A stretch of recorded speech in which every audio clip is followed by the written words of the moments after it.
To uh next launch. This mission being called Insight at Speed is a friend indeed. This will be a orbital flight from Rocket Lab as opposed to the previous launch. This one with the Curie upper stage.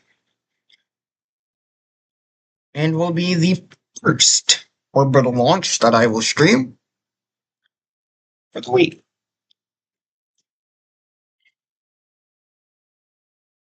There's been a few Starlink launches, and I was going to stream the one from Japan that failed, but I was unable to. So sorry about all that.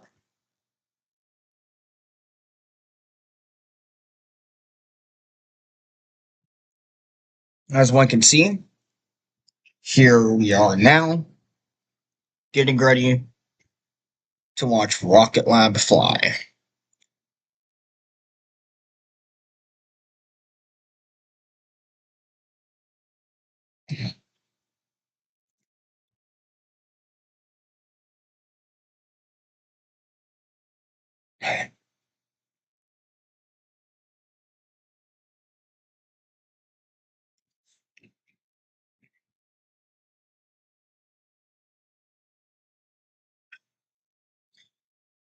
Heading or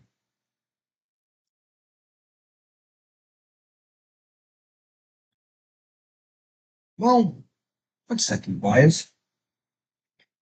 We can put shit on here now.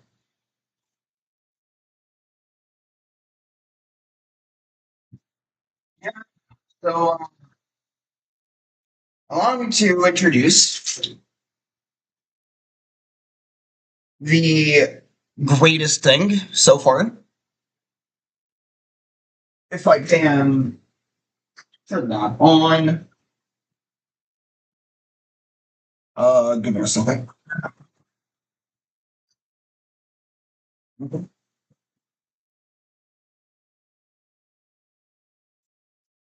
Give it a moment. It takes a little bit. Um, but soon you'll see, ladies and gentlemen, I present the future of entertainment while we wait for Rocket Lab or any other company to go live or just to have some shit going on in the background.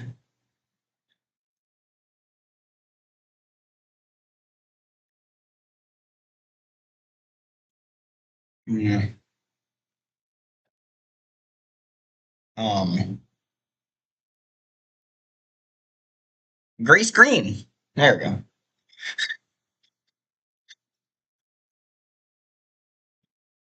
Yeah, there's Rocket Lab right there. Let's do.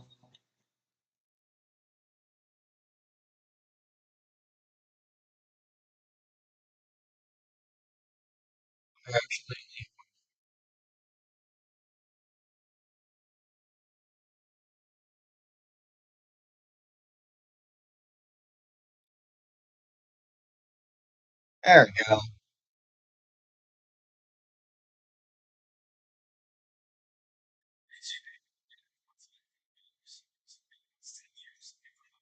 Yeah, we could get shitty ads in the background. All right. Oh, there we go.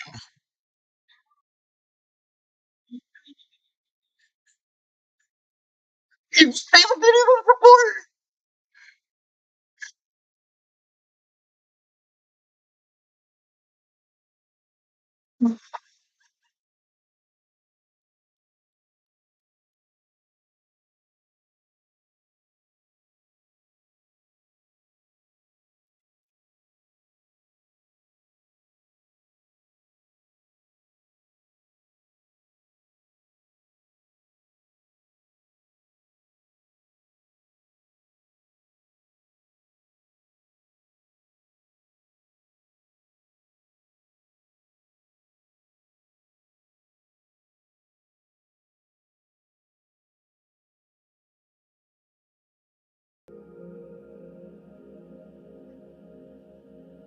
This is the future.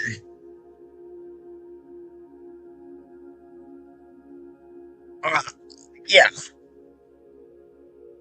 I don't know what else to say. Um,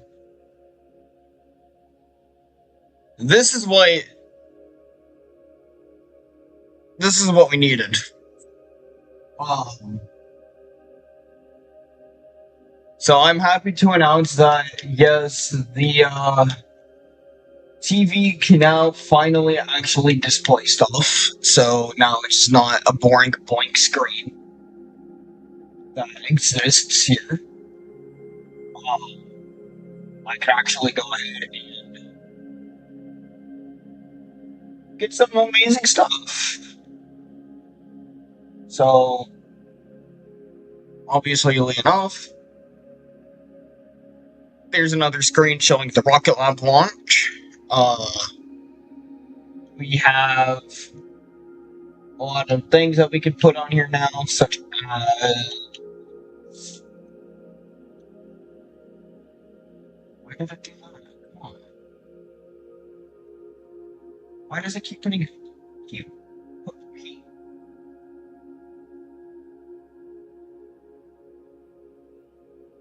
We can now put any music that I want on here.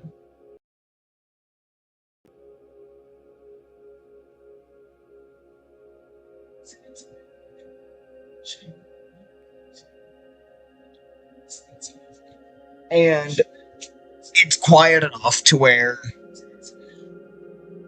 the mic on here does not pick it up. So it won't be interrupting my voice, which is amazing, and I think that's great. But it's loud enough that I can hear it.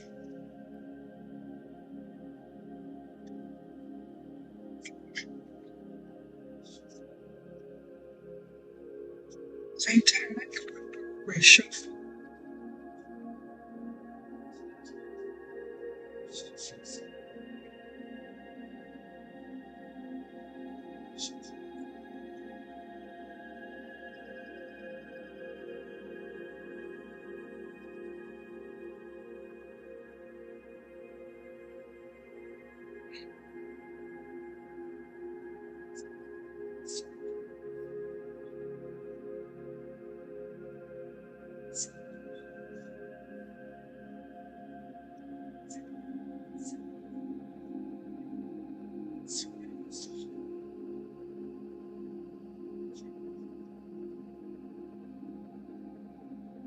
Yeah.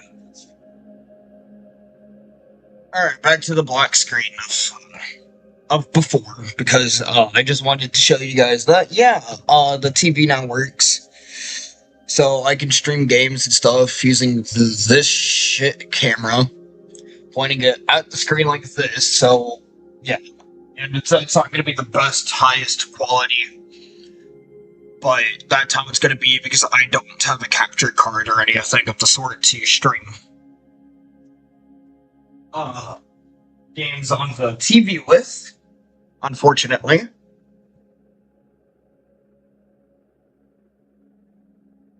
But with all of that out of the way, hello everybody, welcome again. This is quite the flight for Electron. This will be the 83rd launch of the rocket, fourth for the year. The 47th orbital flight, or orbital launch attempt for this year. And here we go. It's the time.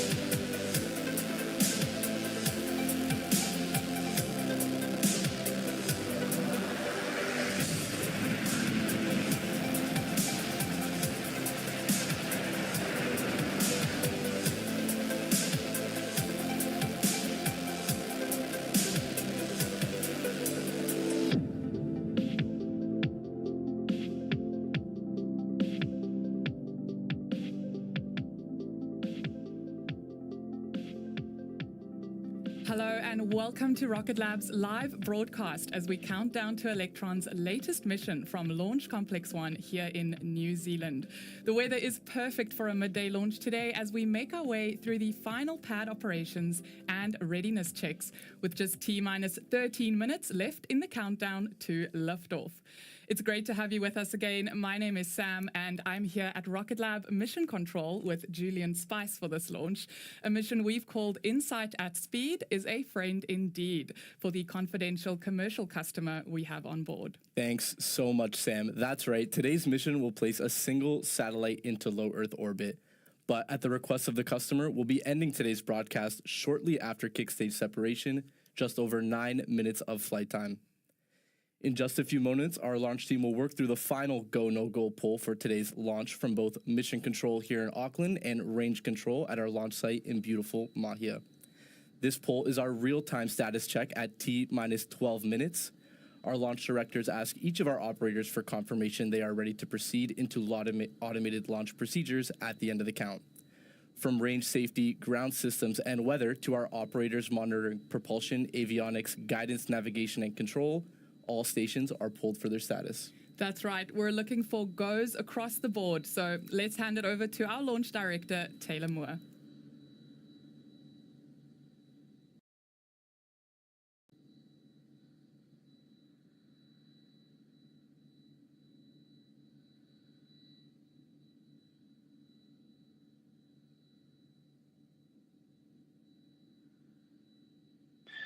Proceeding with the go, no-go sequence, commencing with stage. Stages go. Avionics. Avionics is go. GNC. GNC is go. Beacon. Beacon is go. T1. T1 is go. GC. GC is go. PLS. PLS is go. RSO. RSO is go. MET. MET is go. MM. MM is go. LD sub. LD sub is go.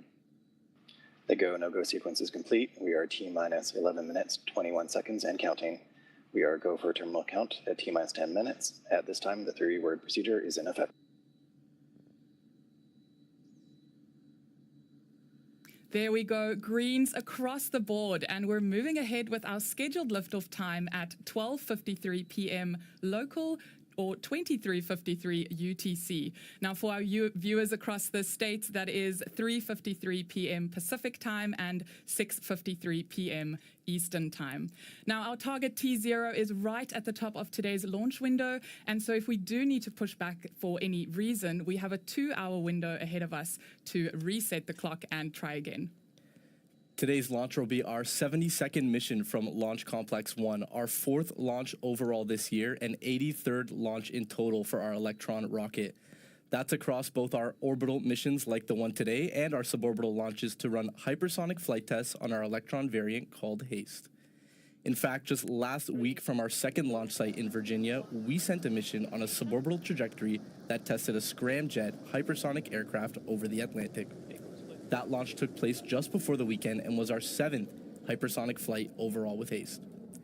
HASTE is designed to test technologies at several times the speed of sound as our customers develop new tech to advance hypersonic capabilities for the nation. But when it comes to today's launch, we'll be reaching orbital velocities of more than 27,000 kilometers an hour before we deploy today's satellite to its 470-kilometer orbit above Earth. And while the countdown continues, let's take a closer look at the Electron rocket getting ready for liftoff. Now, our rocket is a small launch orbital vehicle made up of 2 main stages and a 3rd platform we call the kick stage. This configuration supports Electron to launch payloads that weigh up to 300 kilograms, whether that's for a single satellite or for a stack of them across dedicated and rideshare missions. Standing at 18 meters, or about 59 feet tall, and just over a meter in diameter, Electron is one of the smallest active rockets flying today, but it packs a pretty powerful punch. That's right. When fully fueled with kerosene and liquid oxygen, Electron tips the scales at around 13,000 kilograms. Its liftoff is powered by 9 Rutherford engines, each one of them 3D printed at our engine factory in Long Beach, California. Together, all 9 of them at the bottom of our first stage generate over 50,000 pounds of thrust to carry Electron through its first 2.5 minutes of flight.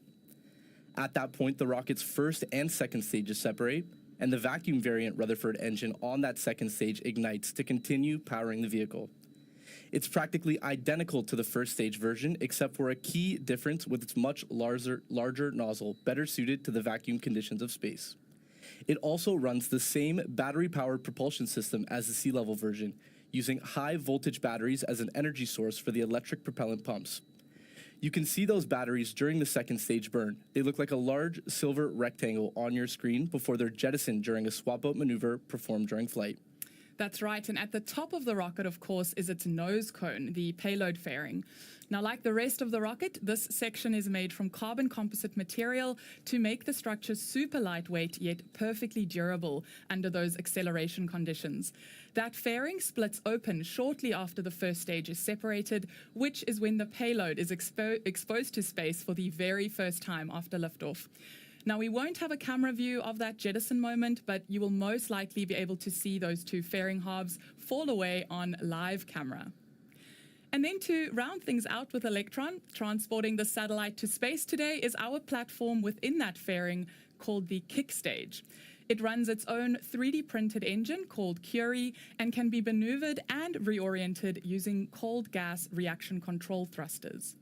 It's trusted to deploy the satellite to the highly precise orbital parameters required on these dedicated and rideshare launches like today's. And when we say precise, we mean it. The kick stage has a deployment accuracy within mere meters of its target, which is an incredibly complex feat when you're traveling at more than 27,000 kilometers an hour. Now, for today's mission, there's another piece of Rocket Lab technology that will play a key role in making this mission a success.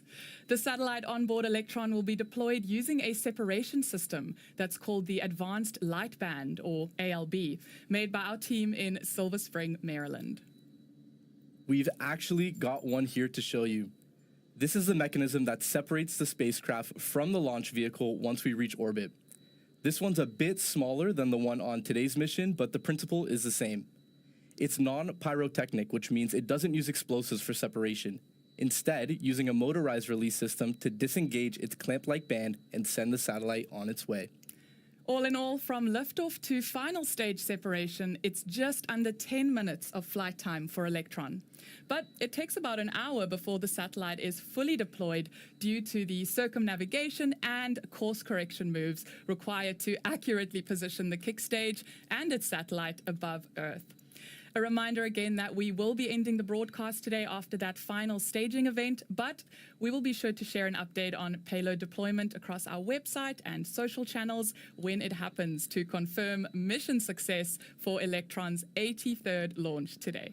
Now, this launch is focused squarely on low Earth orbit, but within our space system side of the business, we've got our eyes and ambitions set a lot further into the solar system.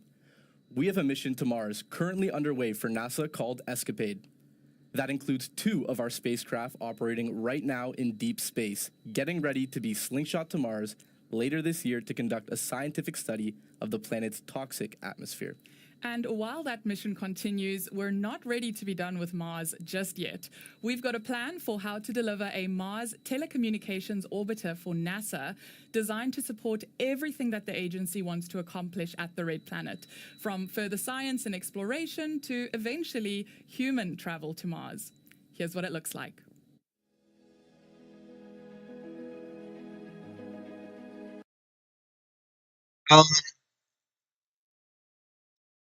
So heads up now.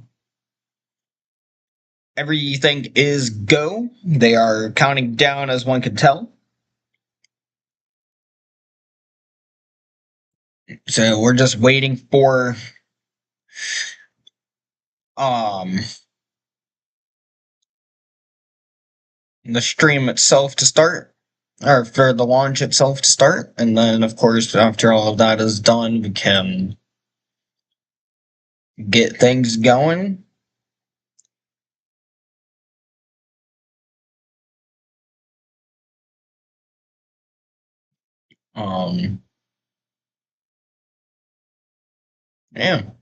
Damn. Could you imagine being on fucking Mars and watching the FIFA World Cup? Like, god damn.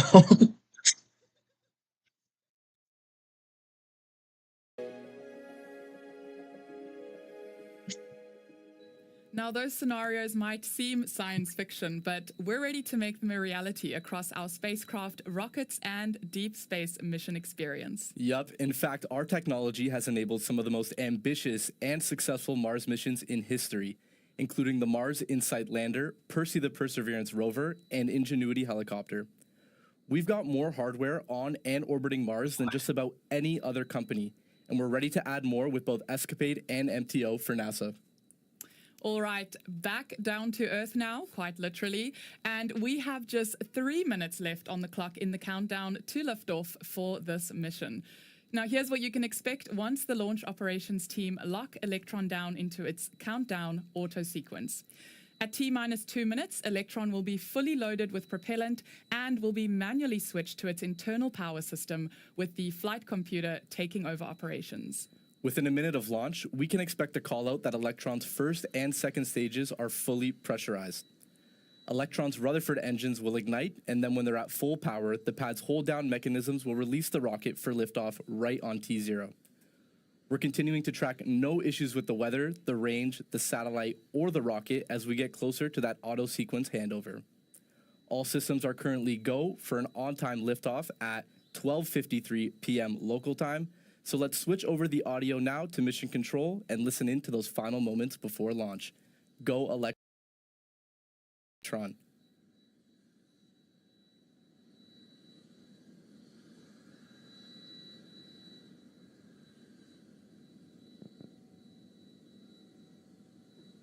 The vehicle is fully on entire power. AFTS is green, enable flight.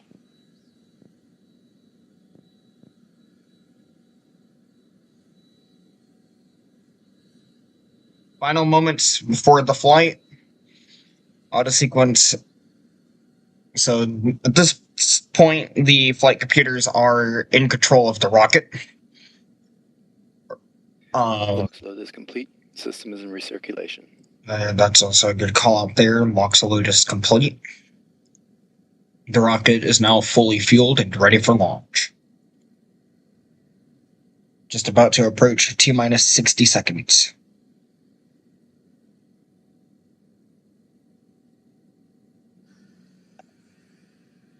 Just now waiting for that call out. Anti-geysering is disabled.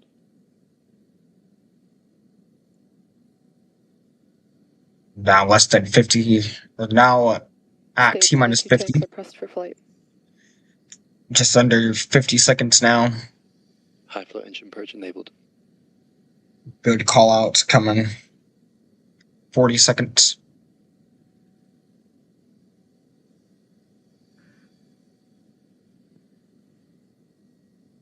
30.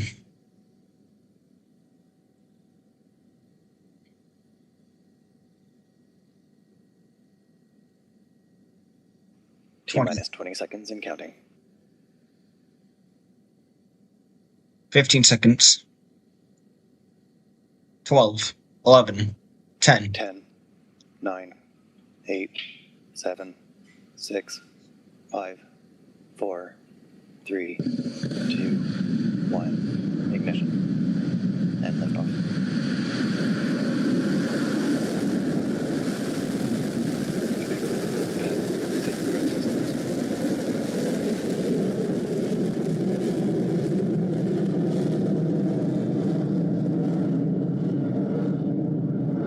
Beginning Peninsula.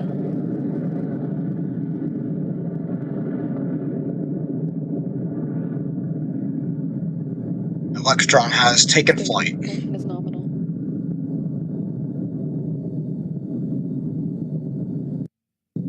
Insight at speed is a friend indeed, and friends, we have left the pad and we're on our way to space. There on your screen is Electron rapidly climbing through Earth's atmosphere as it ascends over Launch Complex 1 with a fantastic daytime view from our cameras. Those 9 Rutherford engines at the bottom of the stage are about to power Electron through max Q, or maximum aerodynamic pressure. Let's listen in now. Approaching max Q.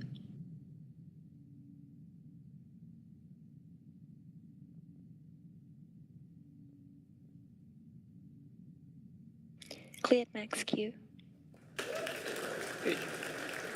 And there goes the call for Max Q. Electron is performing nominally during this first stage burn. We're now hitting speeds of more than 22,000 kilometers an hour at more than 20 kilometers above Earth.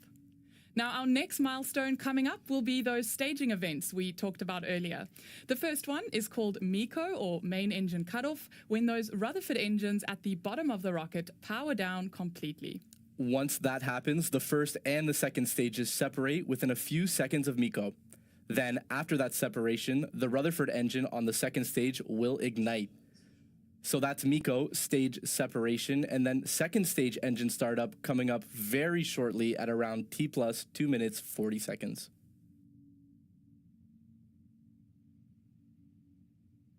Stage 1 propulsion holding nominal. Stand by for MECO in roughly 30 seconds.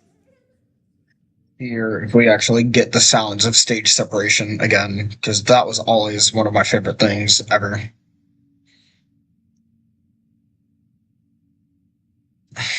"15 seconds to staging. Entered burnout detect mode.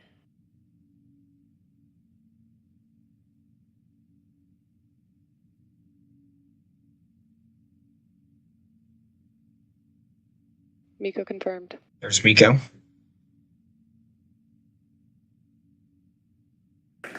Stage 2 ignition confirmed. Stage 2 separation confirmed."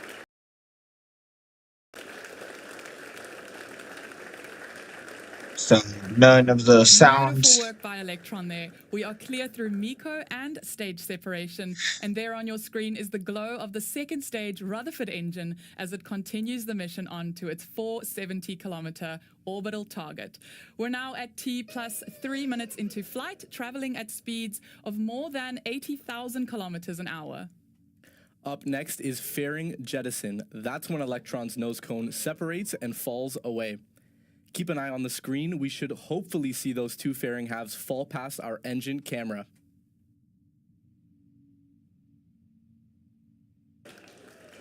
Yep. Fairing jettison confirmed. There goes bearings. There they go, and that was the call out we were expecting. Fairing separation confirmed by mission control. Now we're counting down to hear nominal call-outs from the team, and the mission continues. All is on track for our next milestone, which will be the battery hot swap on the second stage to continue powering that Rutherford engine. That maneuver is expected to take place at around T plus 6 minutes 40 seconds into flight. So we've got a bit of time left for those current battery packs to continue doing their thing.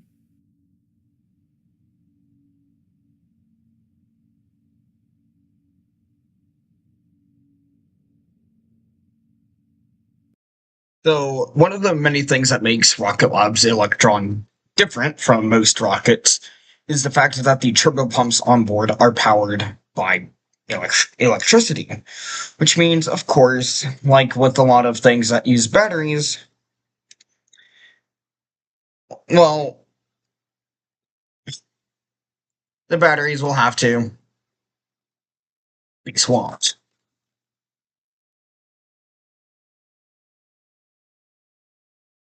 Let's hear what these guys say about that. Rocket's flight computer will make the automatic switch to a fresh new set when it's time. Once the hot swap has happened, Electron will jettison the old dead battery packs that it no longer needs. You'll be able to see those disconnect in real time. They're the shiny silver packs on your screen there. The jettison happens quickly, so if you blink and you miss it, we should get a call out from Mission Control at the same time to confirm that action took place. Yeah, so coming up here in a little bit, as they said there, the batteries just fall out. They just plop right off. There's two sets of batteries that normally will disengage. There was one Electron flight called Pixar that had happened, where the batteries failed to jettison, and as a result, Electron lost it, and the second stage was unable to keep performing. This is nominal, 200 seconds remaining. So it looks like now there we have good call that we will not be seeing this happen. Hopefully. So let's just watch and discharge holding nominal. tune in. Approaching hot swap in roughly 30 seconds.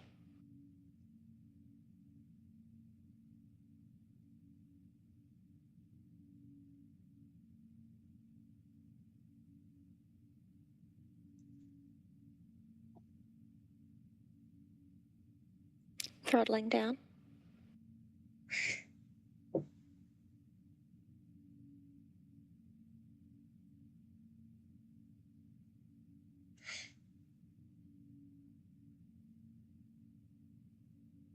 Battery jettison confirmed. And there go the batteries. Both of them successfully. And there they go. Battery hot swap is successful, and Joseph. Electron's second stage engine is running on a fresh set of batteries. This new battery system will power the second stage all the way through to the end of its flight time, which will conclude with the shutdown of its engine and separation of the kick stage with the mission's payload. Now, still a couple more minutes of engine burn time to go. Otherwise, all looks nominal for Rutherford and the second stage. We're moving now at more than almost 18,000 kilometers an hour and around 193 kilometers above Earth. FTS are saved. So at this point in the flight, there is just pretty much nothing really going on now. The second stage is working on putting the payload and kick stage into a low Earth orbit, where it will separate and then boost the payload into its proper orbit around the Earth, and then deploy the payload, which we will not be able to see that. They will cut the webcast for before all of that.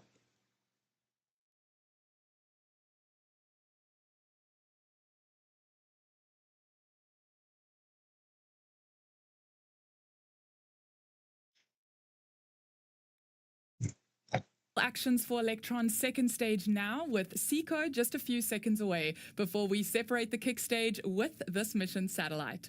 What we're expecting to happen next is that we'll see the engine's red-hot nozzle start to cool with engine shutdown, and that will be our visual confirmation that SECO took place with no issues, alongside the audio call-out we can expect from Mission Control at the same time. Now let's listen in for that call-out signaling we've cleared SECO and achieved kick stage separation.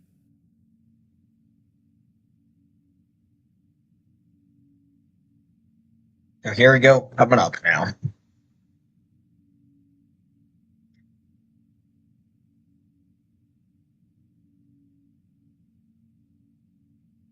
SECO confirmed.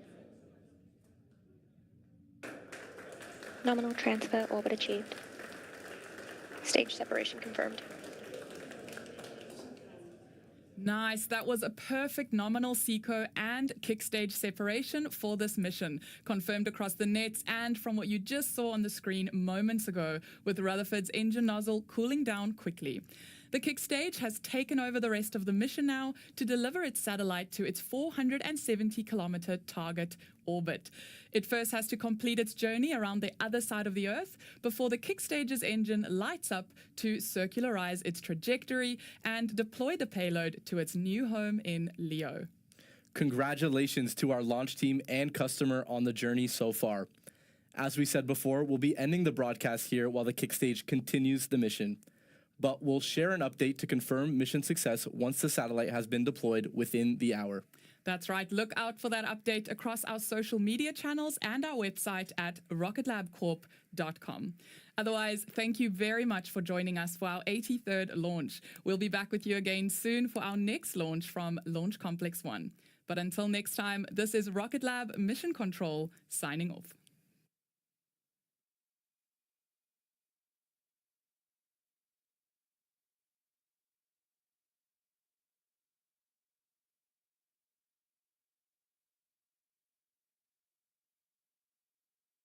And that is where I will kind of be taking things to a break. Again, until next time, stay tuned. Might be doing streams for games. No, I will be playing more Glitch Fairy Thursday. So that's tomorrow. Glitch Fairy tomorrow. And that is a promise. I promise Glitch Fairy tomorrow. So, yeah, stay tuned for more Glitch Fairy. whenever that happens. Yeah, all right, and that's going to be it.